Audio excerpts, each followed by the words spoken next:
e sejam bem-vindos ao nosso canal no YouTube.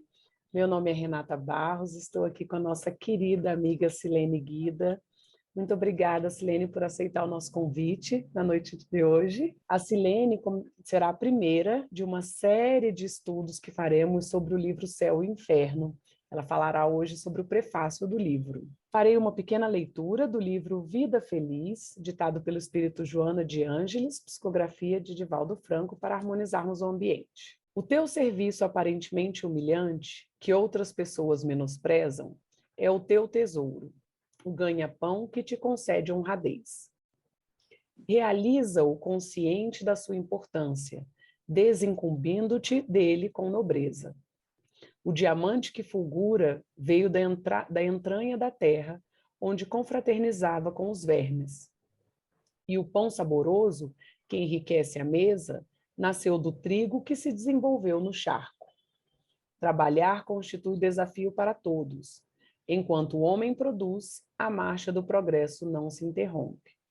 Dignifica as tuas atividades, sendo-lhes fiel servidor. Então, gostaríamos de agradecer a Deus pela oportunidade de hoje, de escutarmos uma palestra sobre o livro O Céu e o Inferno, e que possamos abrir os nossos corações para apreendermos todo o conhecimento que a nossa irmã nos passará. Obrigada, Jesus.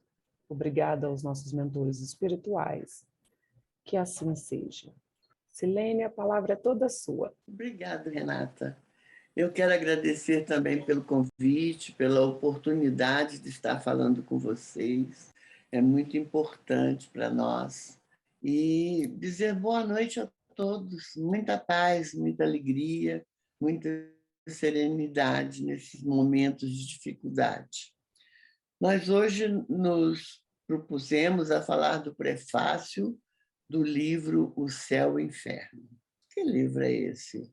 Então, como espíritas, nós sabemos que o nosso livro básico, aquele que nos responde a tudo, é o Livro dos Espíritos.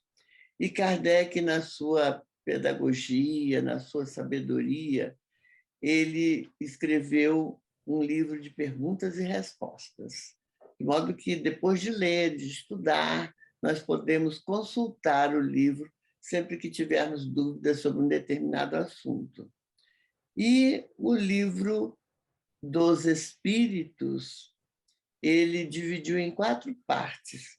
Na primeira parte, ele chamou de Causas Primeiras. A segunda parte, ele chamou do Mundo dos Espíritos. A terceira, de Leis Morais.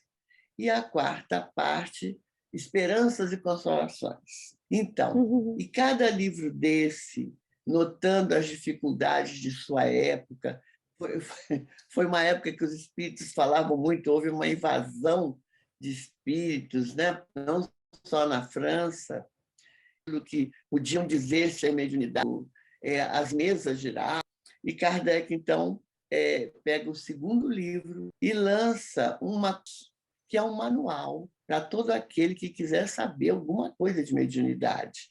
É o Livro dos Médiuns.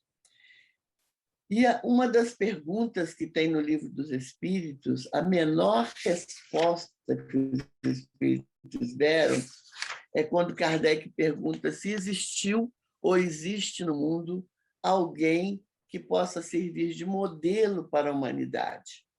E os espíritos respondem simplesmente Jesus.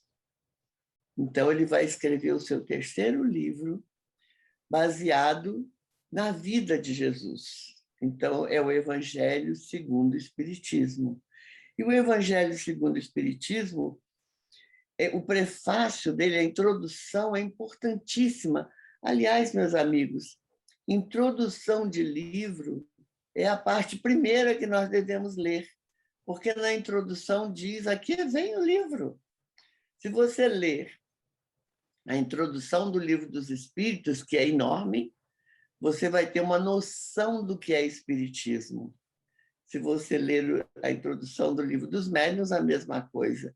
E na introdução do Evangelho é muito interessante, porque Kardec chama atenção no Evangelho segundo o Espiritismo, só contém os ensinamentos de Jesus.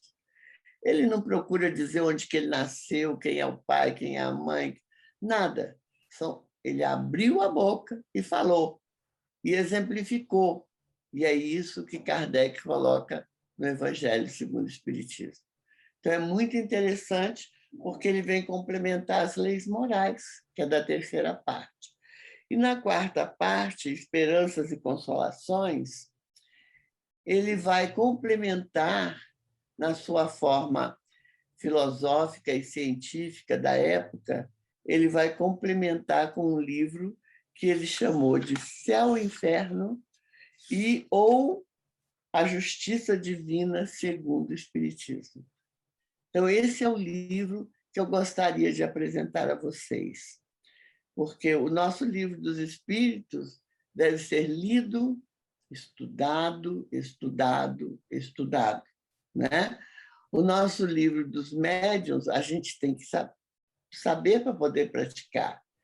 O livro Evangelho é da vida, é livro de cabeceira, é livro que tem que estar do lado para a nossa prece noturna.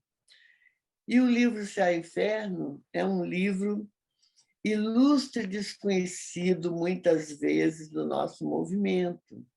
Atualmente é que nós temos falado muito nele.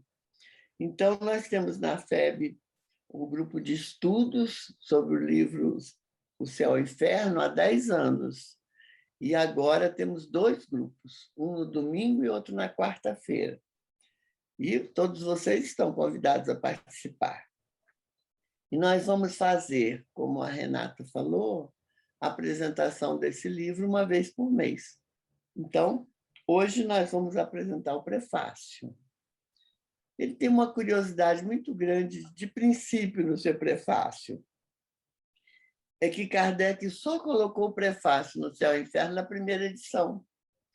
As outras edições que foram saindo, foram sendo complementadas, que o autor sempre complementa alguma coisa, não tem prefácio. Então, como todas as traduções, ou a maioria das traduções brasileiras, são baseadas na quarta edição ou na quinta, não tem prefácio. O que nos trouxe o prefácio de volta? Foi o fato da FEB ter todas as edições e o nosso amigo Evandro, que faz a tradução, Evandro Noleto, ele teve acesso a todas as edições do livro. E ele, então, traz para nós esse presente da primeira edição, que é o prefácio do livro Céu e Inferno. Se você já tem o livro, você vai olhar no seu livro. Se ele não for tradução do Evandro, você não vai achar o nosso prefácio, né? Então, nesse prefácio, que está assinado por Kardec, é tão interessante isso, né? Prefácio assinado por Kardec, ele divide esse livro em 2 partes, o Céu e o Inferno. E, inicialmente, ele fala que só o título do livro já indica a que ele vem, Céu e Inferno, ou a Justiça, de acordo com a doutrina espírita.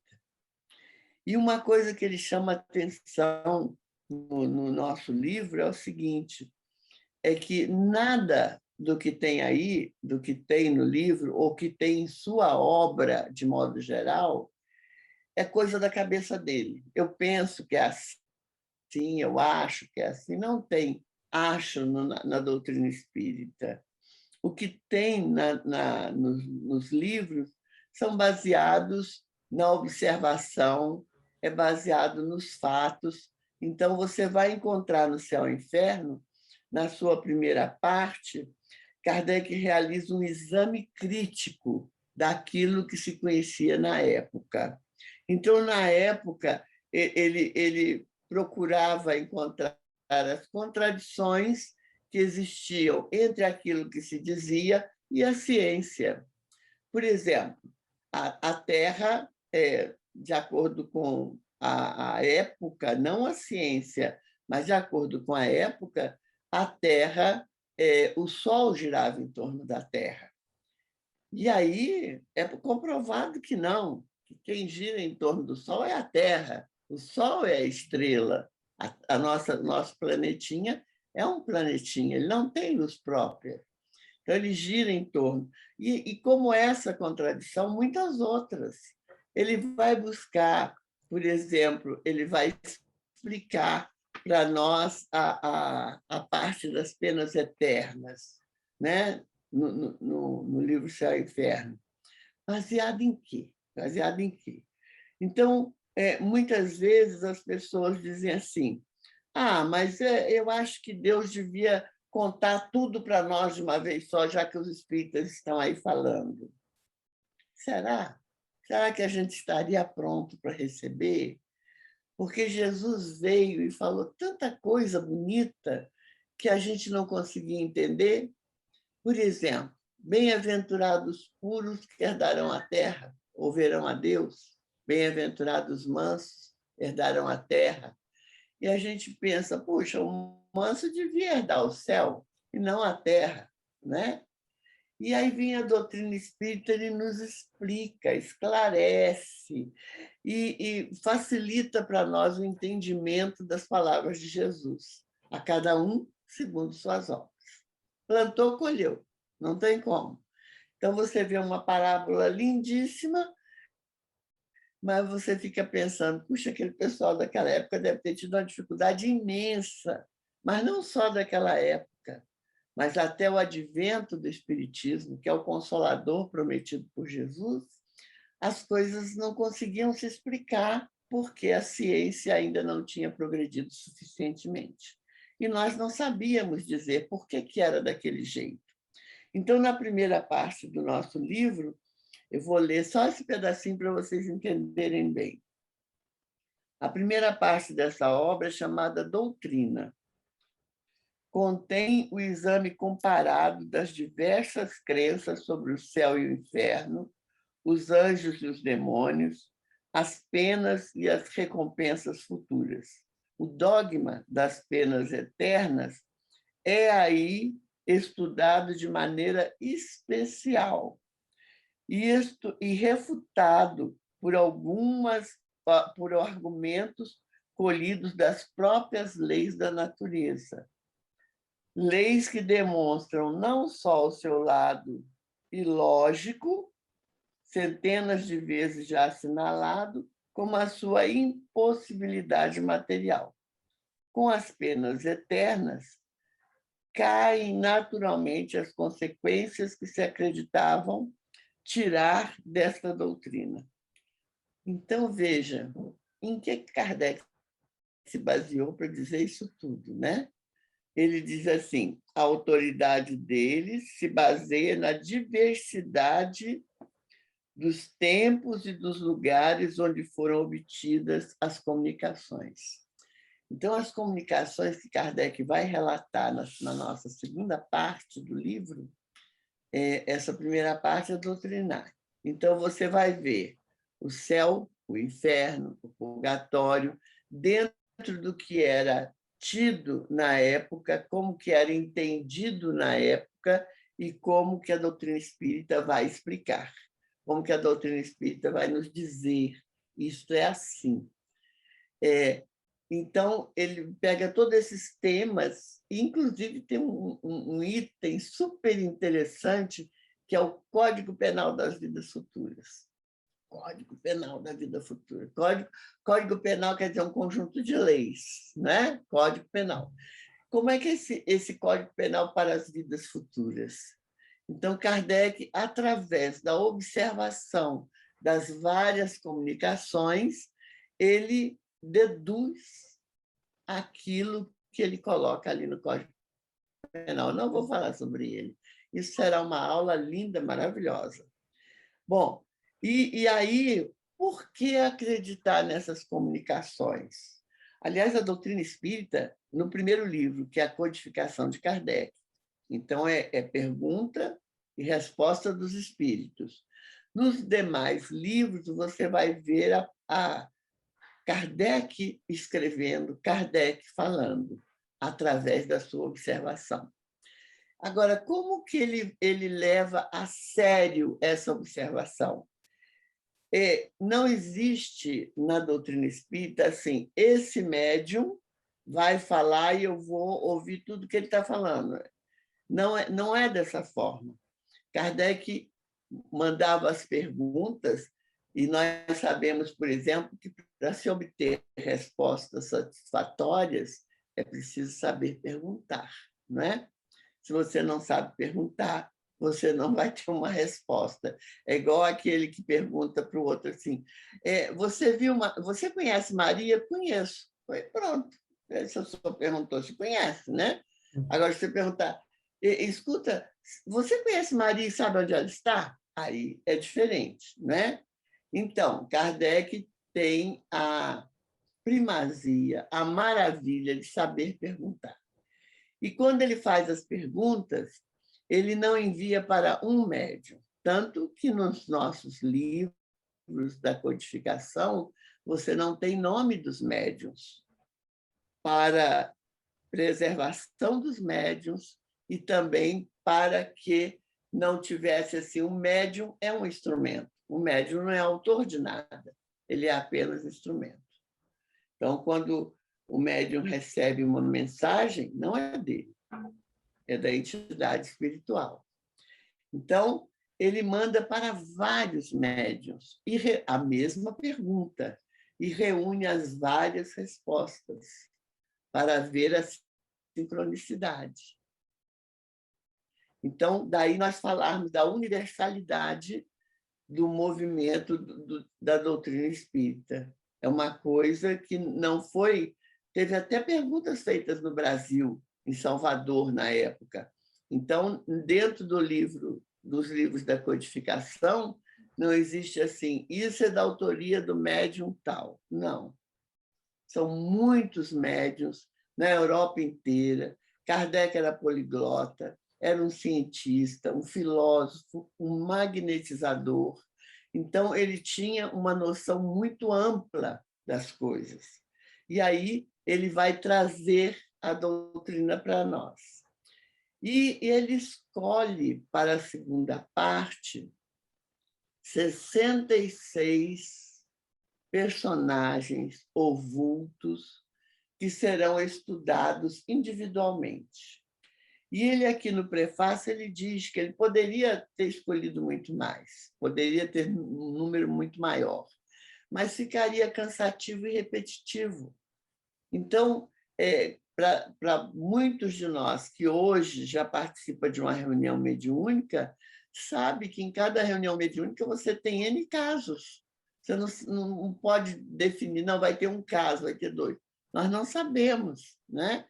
E no final de um ano, numa reunião mediúnica, você tem muitos casos e tem o compromisso de não relatar, né? A confidencialidade é muito importante. Então, no nosso livro, ele seleciona 66 casos. E é tão interessante que, nessa segunda parte, ele começa falando da passagem. Sabe o que é passagem, gente? Passagem é o nosso retorno ao plano espiritual. Então, ele começa nos explicando, através de tudo aquilo que os espíritos narraram, como pode ser a nossa passagem. Nós temos uma felicidade que nós podemos dizer assim, temos uma certeza que é que todos nós morreremos. Nenhum de nós vai ficar aqui para semente, não é isso?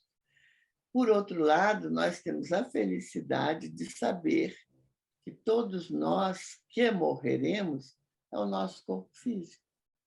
Esse corpo é matéria, e a matéria volta ao pó, volta à matéria, mas nós somos aquilo que dirige essa matéria.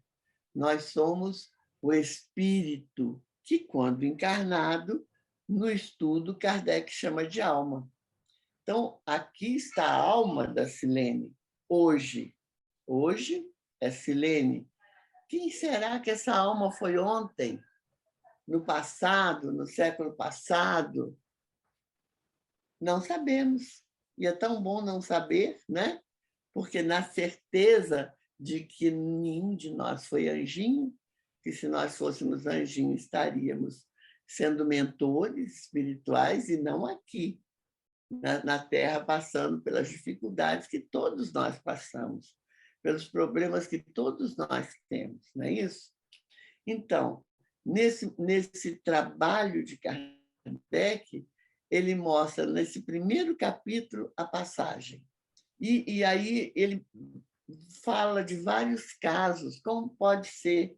E para cada um de nós que já passou neste período encarnatório, que já viu várias pessoas que partiram, né? E você, às vezes, chega e você vê, puxa, parece que ele está dormindo, está sorrindo, né? O fulano morreu dormindo, olha qual é a tranquilidade dele.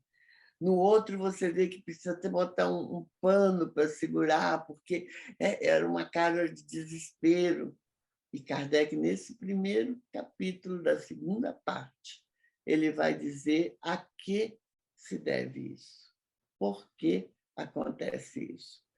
Então, nessa segunda parte, é um estudo muito interessante que Kardec diz assim, é dedicada e reúne várias dissertações de casos reais, comprovados na época, a fim de demonstrar a situação da alma durante e após a morte física.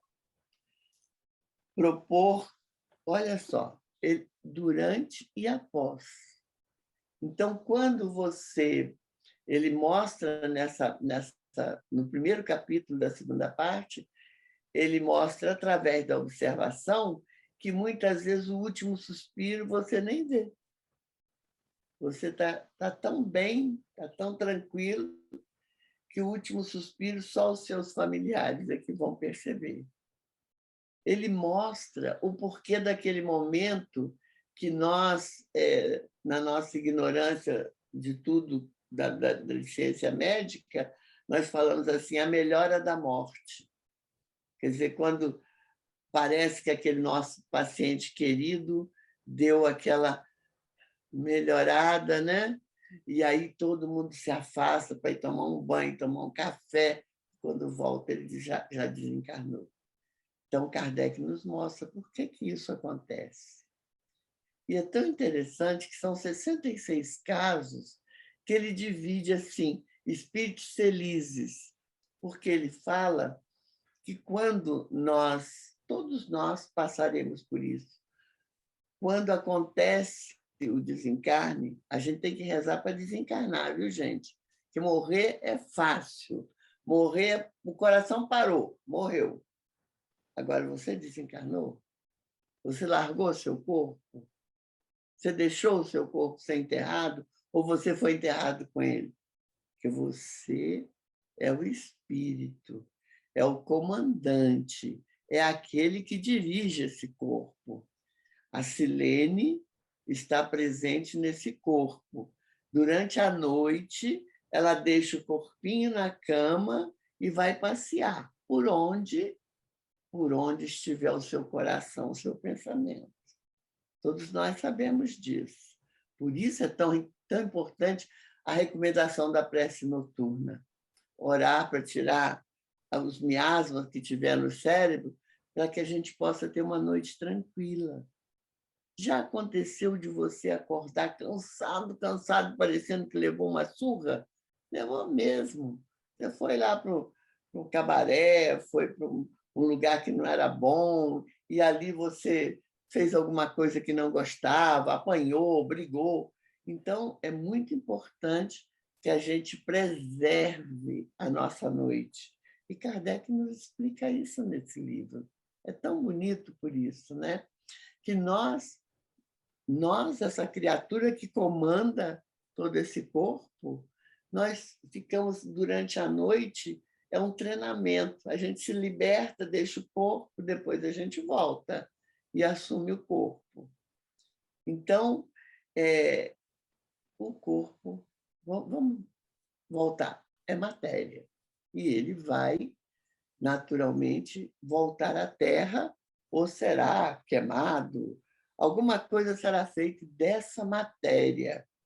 É a roupagem do meu espírito, mas eu Sou o espírito. Hoje alma, porque estou encarnada. Então, veja, isso tudo você vai ver, o primeiro capítulo da segunda parte é tão interessante nesse ponto. E aí ele diz assim, todos nós passaremos por um momento de perturbação após deixar o corpo físico. Então, é importante, primeira coisa, deixar o corpo físico. Você não pode acompanhar seu corpo para o cemitério. Então, deixar o corpo físico é desencarnar, é sair, né? Voltar para o plano espiritual, voltar para a verdadeira vida. Porque vida é uma só, gente. Ela começou e não terá fim. Mas a vida é uma só. Um momento a gente passa aqui, no momento seguinte, nós retornamos para a nossa verdadeira vida. E que a gente retorne sempre numa posição melhor, mais tranquilo, mais equilibrado. Essa é a finalidade da nossa encarnação. Então, Kardec chama atenção nesse sentido, que após o desenlace, após a passagem, após largarmos o corpo físico, todos nós passaremos por um momento de perturbação. E essa perturbação poderá ser de minutos, dias, horas, séculos. Olha só, séculos. Se vocês já leram o Nosso Lar, vocês vão ver naquele momento em que aquela diligência chega trazendo pessoas do umbral e que tem uma senhora que ali está procurando pelos escravos dela, pela fazenda, me tiraram tudo. Quer dizer, é um espírito que durante mais de um século estava em período de perturbação. Por quê? O Nosso Lar é escrito, editado na década de 40. Então, provavelmente, ele foi final de 30, início de 40, que André Luiz dita esse livro. E aí, uma pessoa que chega ali no final de 30, ainda com escravo, que é de 1880, imagina bem o tempo que ela passou na perturbação. E falando em perturbação, nós vimos André Luiz passando por um certo tempo por esse umbral. O que é umbral? Porta de entrada. Então, umbral é aquilo que cerca a porta. Então, André Luiz passa por ali um tempo e acontece uma coisa interessante após a experiência de André Luiz. O espírita passou a deixar de ir para o inferno para ir para o umbral. Né? Ficou mais fácil para ele ir para o umbral. Agora, gente, como será o nosso umbral? Né? Como será a nossa passagem? Então, essa passagem é o nosso momento importante. E Kardec divide em espíritos felizes, medianos, suicidas, sofredores, de acordo com o tempo que esse espírito tem de perturbação. O primeiro do livro, ele ouve, era um elemento, desculpem, era uma pessoa que participava, era um colega deles de reunião espírita, e que pede, enquanto encarnado, que quando ele desencarnasse, ele gostaria de ser ouvido em seguida. E ele consegue, ainda no necrotério, que na época a gente fala necrotério para poder, vamos dizer assim, mostrar o que acontece hoje. Mas eu e alguns da minha época, isso há algum tempo atrás, não existia necrotério. Os corpos eram velados na sala de casa. Punha ali na mesa o caixãozinho e era velado ali. Então, esse amigo de Kardec estava sendo velado e ele já estava dando comunicação. Então, olha, o período de perturbação dele, quando Kardec pergunta, você ficou por algum tempo inconsciente? Ele ficou por alguns minutos inconsciente. Outros vão ficar horas, mas ainda espíritos felizes, porque o sofredor vai ficar muito mais tempo. Agora, vocês imaginam a nossa felicidade tomar conhecimento disso quando ainda temos tempo para melhorar a nossa passagem, não é? Essa passagem é a nossa grande viagem. A nossa grande viagem significa que nós estaremos retornando para casa. E aí nós podemos imaginar, ou procurar imaginar, que nós hoje vamos viajar, vamos dizer, vamos viajar para a França, que é a terra de Kardec, né? Vamos viajar para a França. Aí o que eu quero saber da França?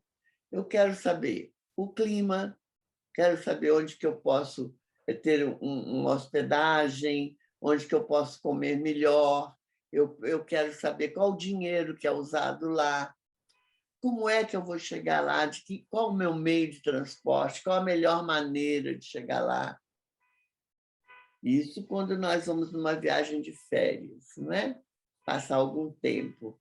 Agora, imaginemos essa nossa viagem de retorno para casa.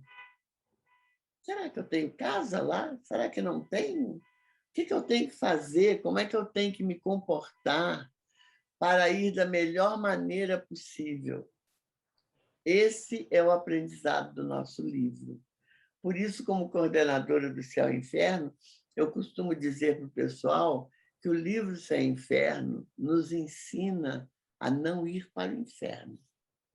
Não ir para o inferno. Agora, ele ensina. Agora, você precisa fazer a sua parte. Porque não existe privilégios, né? Com Deus não existe privilégio. Deus é um Pai querido, amoroso, e que, quando nós erramos, ele nos dá nova chance para errar menos. Né? Sempre uma nova oportunidade, sempre receberemos nova oportunidade.